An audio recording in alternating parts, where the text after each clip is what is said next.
Bom, então dando continuidade aqui, vamos trabalhar aqui todas as ideias, certo? A respeito da geração da vida. Então, um debate inicial a respeito da geração da vida nós tivemos com Needham e Spallanzani, não é verdade? Needham defendia a teoria da abiogênese, enquanto que Spallanzani defendia a biogênese. Então, o que aconteceu? Needham aqueceu frascos com um caldo nutritivo. Esses frascos tinham tanto frascos abertos quanto frascos fechados. E após ele aquecer esse caldo nutritivo, ele percebeu a formação de micro-organismos. Então, ele acreditava que no caldo nutritivo, né, teria uma força vital capaz de produzir esses micro-organismos, ou seja, a geração da vida a partir de uma força vital presente na matéria bruta daquele caldo nutritivo proveniente de um aquecimento. Spallanzani conseguiu fazer o mesmo experimento de Needham, só que com algumas modificações. Então Spallanzani diz que a produção, né, dos micro-organismos se deu porque ele não ferveu o caldo, e sim aqueceu o caldo. Então Spallanzani fez o mesmo experimento, só que agora utilizou os recipientes fechados e não submeteu o caldo nutritivo apenas a um aquecimento, e sim à fervura. E ele percebeu que após a fervura, né, os caldos nutritivos não possuíam nenhum tipo de micro-organismos, né? Ou seja, ele acreditava na existência, no aparecimento de micro-organismos a partir de uma vida pré-existente, né? Que seria a teoria da biogênese. Então, esse debate perdurou aí durante um bom tempo, até que Pasteur, né, Louis Pasteur, conseguiu demonstrar a teoria da biogênese, né, ou seja, a comprovação de que uma vida, né, é formada a partir de uma vida pré-existente, com o famoso experimento, né, do cisne, né, do tubo em formato de cisne. Então o que ele fez? Ele aqueceu um caldo nutritivo, né, num frasco com uma torção, né, chamada de pescoço de cisne. E quando ele aqueceu esse frasco, né, esse caldo nutritivo, né, no frasco, ele percebeu que nesse caldo nutritivo não havia vida. Mas quebrando essa torção do pescoço de cisne, nós tivemos o aparecimento de micro-organismos. Ou seja, esse contato com o ar, né, proporcionou a formação de micro-organismos no caldo nutritivo, certo? Comprovando a existência, né, o aparecimento de micro-organismos a partir de organismos já pré-existentes, certo? Então, a partir daí, né, várias teorias, ideias foram aparecendo a respeito de como a vida surgiu, né? Nós temos aí uma teoria chamada de teoria cosmozoica ou panspermia, né, onde acredita-se que a vida teria surgido através de esporos vindo do espaço, né, presentes em meteoritos, certo?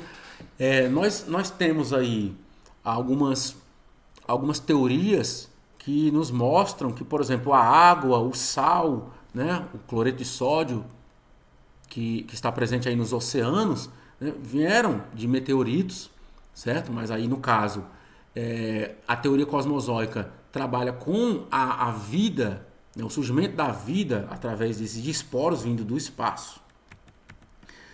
A teoria de Oparin, também muito conhecida, né, foi baseada inicialmente aí numa atmosfera primitiva, em que nessa atmosfera primitiva nós tínhamos água, hidrogênio, né, nitrogênio também, amônia, metano, e que a partir de descargas elétricas a alta temperatura, né, nessas moléculas da atmosfera primitiva, nós poderíamos formar aminoácidos, e a partir desses aminoácidos, proteínas, certo? Então a formação aí dos monômeros, né, os aminoácidos, e a formação dessas proteínas, onde as proteínas, juntamente com a água, formariam os chamados coacervados.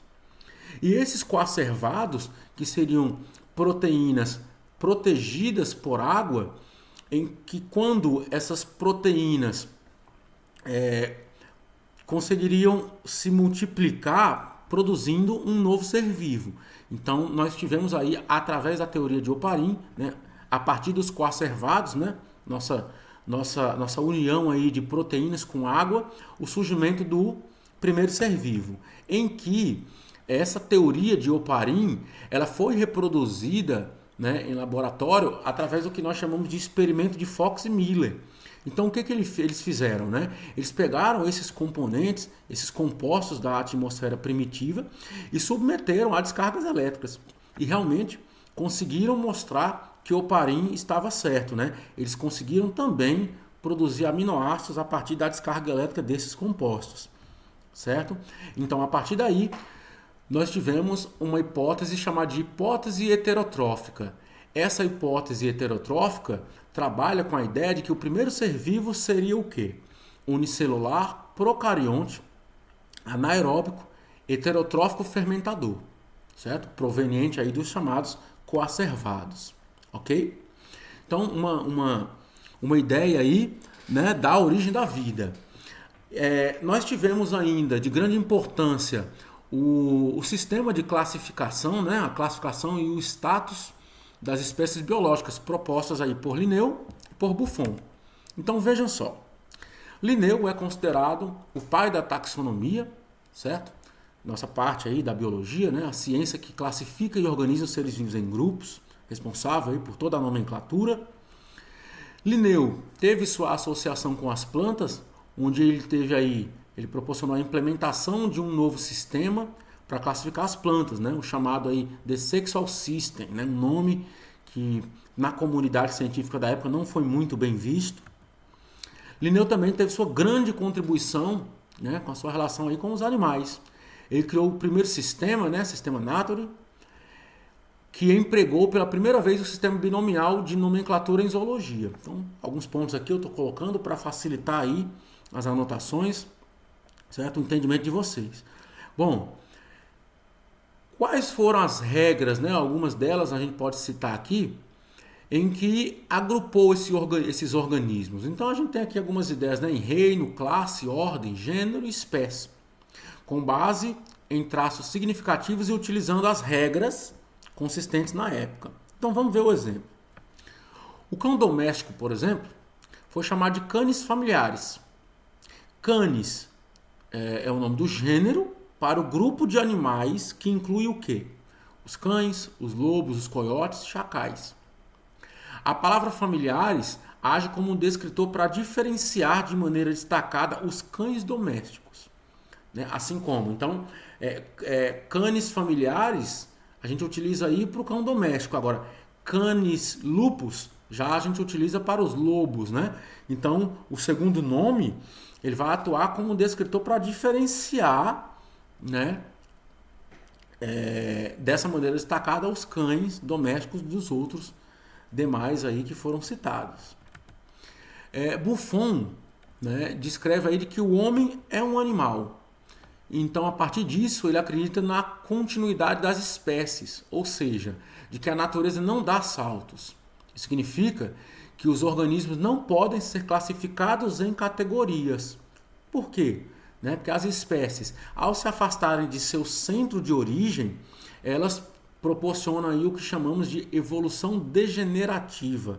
Então, essas espécies, quando se afastam da sua origem, elas se degeneram, ou seja, se modificam, inclusive o próprio homem.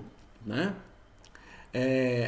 Deixei aqui bem destacado, tá, uma frase que achei bastante interessante do Buffon, onde ele diz assim: onde quer que o homem comece a alterar seu clima e a migrar de um país a outro, sua natureza está sujeita a várias alterações. Então perceba aí a influência, né, de fatores abióticos, por exemplo, na continuidade dessas espécies, ok? Chegamos em Lamarck, né, a famosa teoria aí do uso e desuso, né, a lei do uso e desuso. Então, o transmutacionismo de Lamarck é marcado inicialmente aí pelo princípio da plenitude. Então, 3 pontos vale a gente destacar. Né? O primeiro, tudo o que era possível acontecer, aconteceu. Mudanças imperceptíveis, mas gradativas de gerações sucessivas transformavam uma espécie em outra, né, que o transmutacionismo, onde ele disse que a evolução das espécies ela ocorre, né, em tempo excessivamente longo. Meu povo, prestem bem atenção, né, que Lamarck acreditava na transmutação das espécies, ou seja, as espécies vinham equipadas com uma força interna que as transformavam, levando-as a alcançar níveis cada vez mais complexos. Certo? Então essa força interna seria capaz de transformar, certo? Uma espécie gerando um organismo cada vez mais complexo. Lamarck não acreditava na extinção das espécies, sim nessa transmutação, né? Nessa transformação. Ele acreditava ainda que quanto mais complexos os sistemas, mais altos os animais se encontrariam na escala natural, e que é por isso que os mamíferos ocupam um lugar mais elevado, ou seja, eram mais perfeitos na concepção de Lamarck, já que passavam por gradativas transformações. A suposta adaptação exibida pelos animais era resultado de processos fisiológicos resultantes das forças internas, né, ou fluido nervoso, que fazia com que os animais se tornassem aptos a viverem em um determinado ambiente. Então percebam a influência dos processos fisiológicos na transmutação das espécies, certo? Por conta dessa força interna que seria o fluido nervoso. Essas ideias perduraram durante um tempo e nós tivemos aí uma evolução, né, de fato, no século XIX, com as ideias de Charles Lyell e de William Paley, né? Um advogado estudioso na época e um teólogo, né, também, que nos ajudou a ir na teoria, por exemplo, de Charles Darwin, né? Então, Lyell, ele contestou a hipótese das catástrofes, propondo que as mudanças geológicas aconteciam baseadas no uniformitarismo. Olhem só, né, que eu grifei, que significa o quê? Algo uniforme. Ele acreditava, né, que as alterações na crosta terrestre aconteceram de modo uniforme ao longo do tempo, ou seja, o que ocorreu, né, as transformações que ocorreram na crosta terrestre, né, no passado, né, ocorrem também no presente, com a mesma intensidade e da mesma maneira, que é o que ele chamou de uniformitarismo. Ele acreditava aí que cada espécie começava em uma região, depois se espalhava por outras regiões até que fosse extinta e substituída por outra.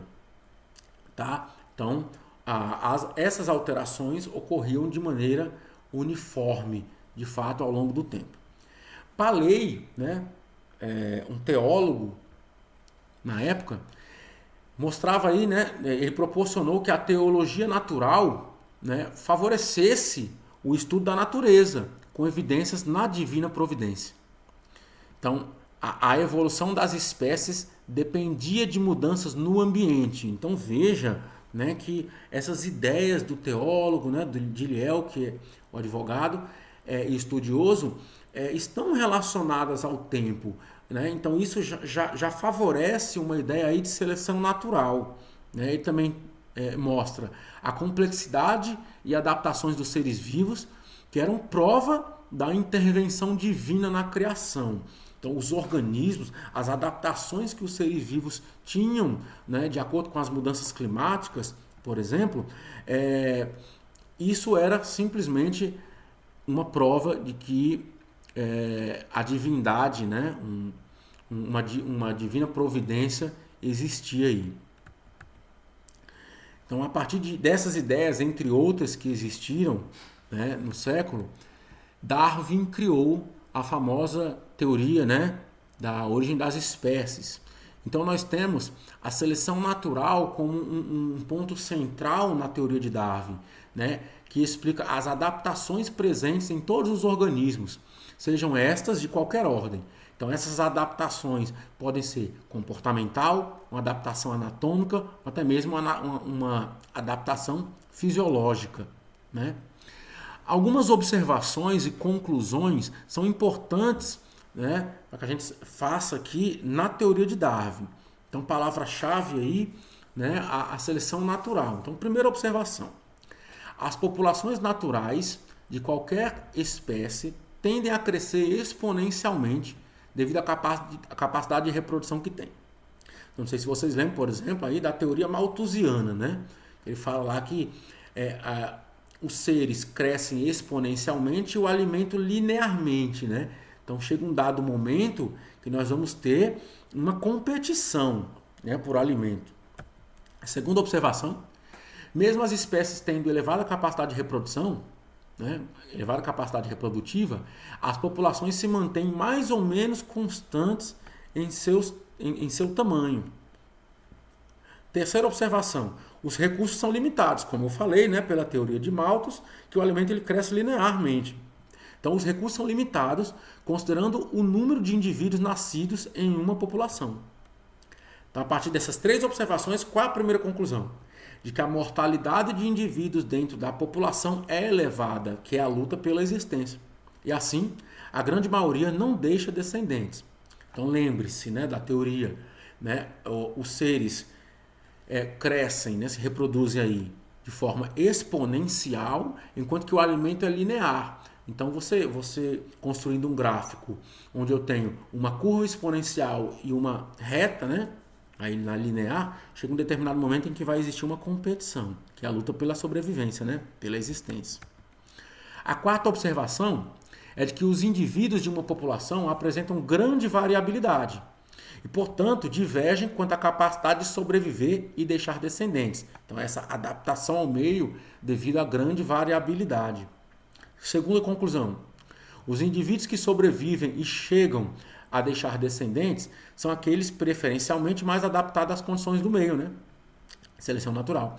São os selecionados pela seleção natural e que corresponde a dizer a sobrevivência do mais apto, baseado na grande variabilidade.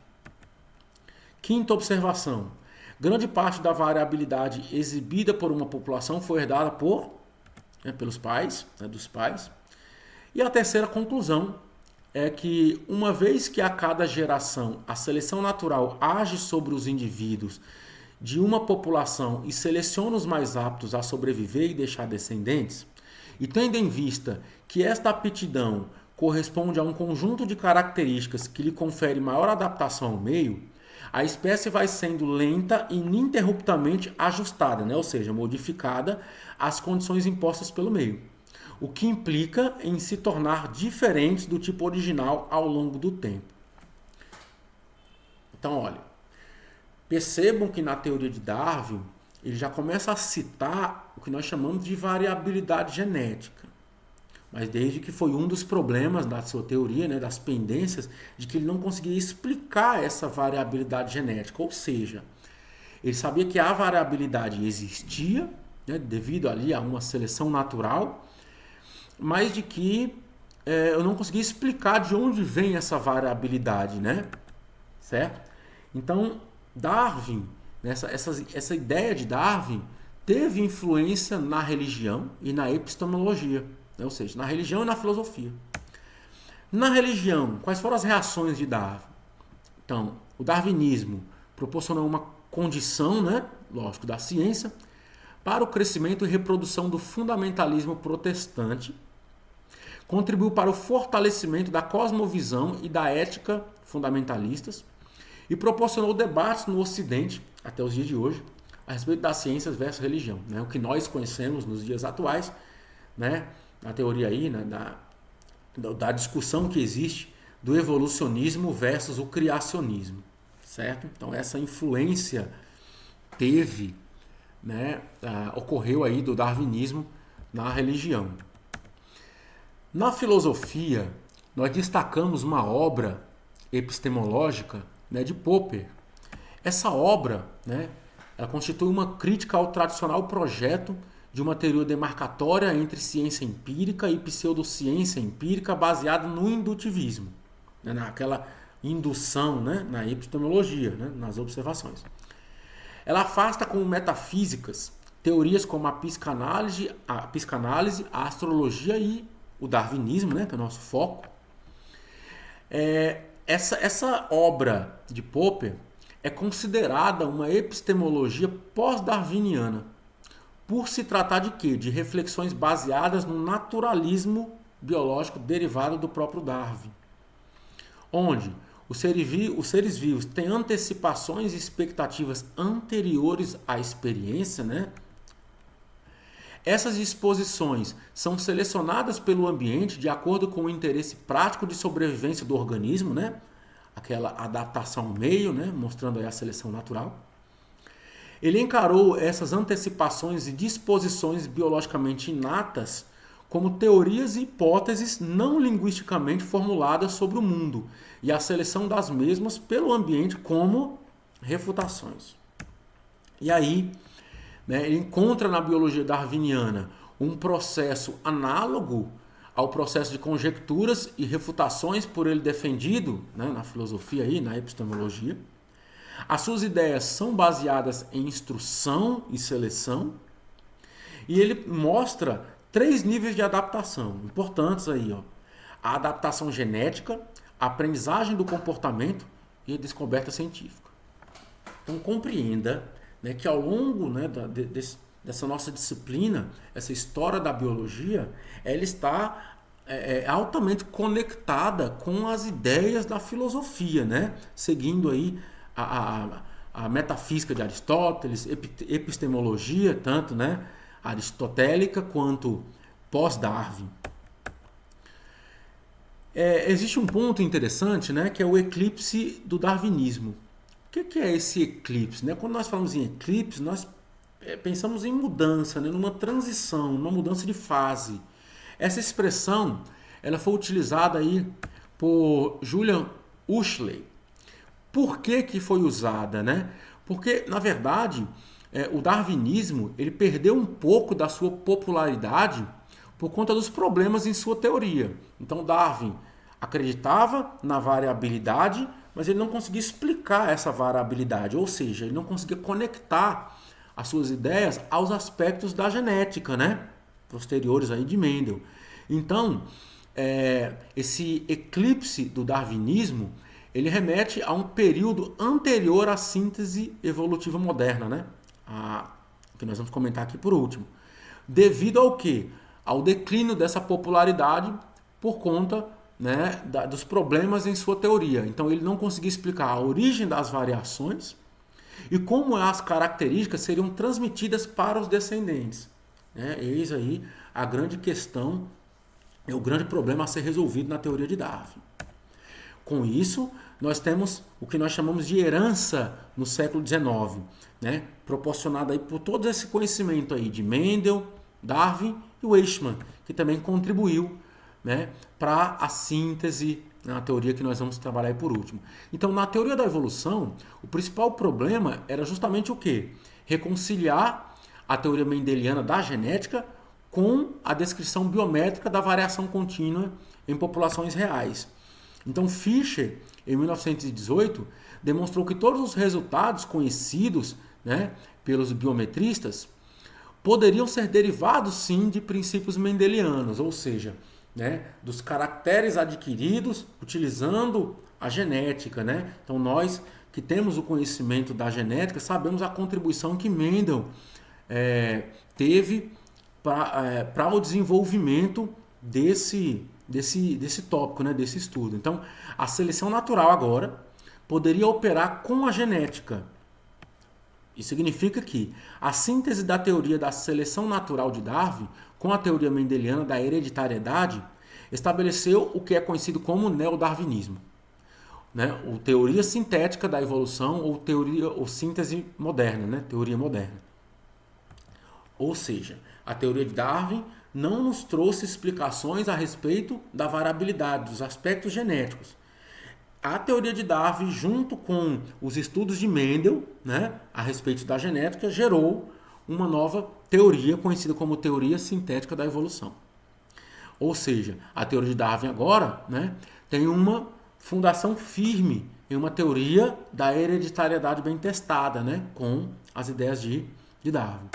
O Eichmann, né, acreditava aí, né, propôs de que a célula seria constituída pelo germoplasma e pelo somatoplasma. O somatoplasma seria o conjunto de estruturas da célula e o germoplasma o fator responsável pela transferência das características para descendentes. Ele usou termos, né, que hoje nós não conhecemos exatamente dessa maneira, mas ele mostrou que a descendência, né, de características era proveniente de algo ali, né, de estruturas celulares, de algo que teria, né, no interior das células. Para formar um novo indivíduo, com a combinação de células de dois genitores, a transferência de cromossomos de cada um dos pais deveria ser pela metade. Então, a contribuição de cada um, né, para formação de um novo ser. Então, juntando todas essas ideias, certo? Dobzhansky conseguiu mostrar que a evolução é dividida em 3 estágios ou níveis. Primeiro estágio, as mutações e mudanças cromossômicas são controladas pela fisiologia do indivíduo, tranquilo. A seleção, a migração e o isolamento geográfico definem a nova estrutura genética da população em função das condições ambientais e do comportamento reprodutivo das espécies. Né? Então, você indo mais a fundo, né, no estudo de especiação, né, que é a introdução de novas espécies no ambiente, você vai ver a influência que a seleção, a migração e o isolamento geográfico têm, né, para os indivíduos de determinada região. Os mecanismos de preservação de cada espécie também aí são definidos a partir de isolamento geográfico, sexual ou esterilidade híbrida, certo? Aspectos que nós podemos estudar tanto na evolução quanto na genética, né? Mayr também contribuiu, né, quando estudou 137 espécies de aves de Nova Guiné.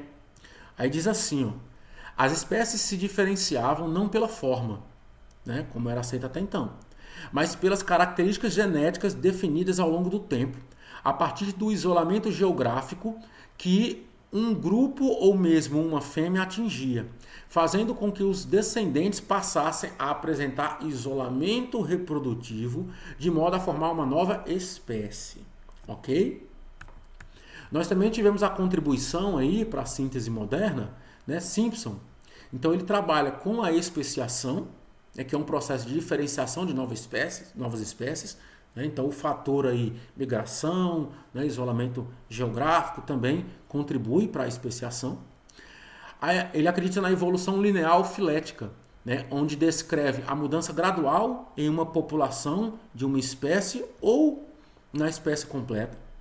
E a evolução quântica ou descontínua, em que as mudanças poderiam acontecer de modo não gradual, ao contrário do que Darwin havia proposto.